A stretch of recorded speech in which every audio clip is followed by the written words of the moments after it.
हज़रत मूसा अलैहिस्सलाम का बचपन अल्लाह की हिफाजत का करिश्मा। मिस्र में एक बादशाह था फिरौन। वह बहुत जालिम और जिद्दी था। उसे एक बार अपने सपने में बताया गया कि बनी इस्राइल में एक लड़का पैदा होगा जो तेरी बादशाहत को खत्म कर देगा। यह सुनकर फिरौन ने हुक्म दे दिया कि बनी इस्राइल के हर नवजात लड़के को मार दिया जाए। उस वक्त हज़रत मूसा अलैहिस्सलाम पैदा हुए। उनकी वालिदा बहुत डरी हुई थीं कि कहीं फिरौन के सिपाही उनके बच्चे को मार न दें। ऐसे मुश्किल वक्त में अल्लाह ताला ने उनके दिल में वाही की, मूसा को एक संदूक टोकरी में रखकर नदी में बहा दो। डरो मत, हम उसे तुम्हारे पास वापस लाएंगे और उसे पैगंबर बनाएंगे। नदी में बहता हुआ छोटा सा बच्चा मूसा अस की वालिदा ने अल्लाह के भरोसे पर अमल किया। उन्होंने एक मजबूत टोकरी बनाई, उस पर कंबल डाला और अपने नन्हे बच्चे को रखकर नील नदी में छोड़ दिया। अल्लाह ने नदी को हुक्म दिया कि मेरे नबी को धीरे धीरे फिरौन के महल तक पहुंचा देना।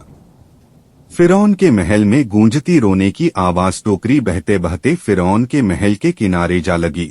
फिरौन की बीवी आसिया ने टोकरी खोली तो अंदर एक प्यारा सा बच्चा मुस्कुरा रहा था। आसिया ने कहा, यह मेरी और तुम्हारी आंखों की ठंडक है, इसे नुकसान मत पहुंचाओ।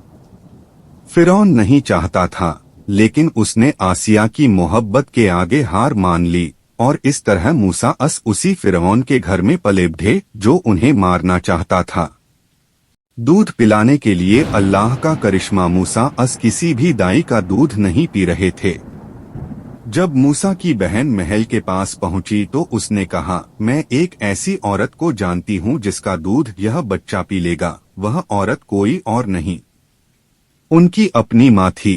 अल्लाह ने अपना वादा पूरा किया। मूसा अस उनकी माँ की गोद में वापस लौट आए और फिर महल में पलने लगे।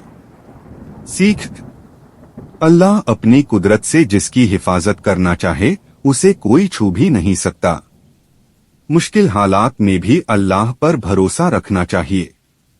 अल्लाह के काम अपने वक्त पर और बेहतरीन अंदाज में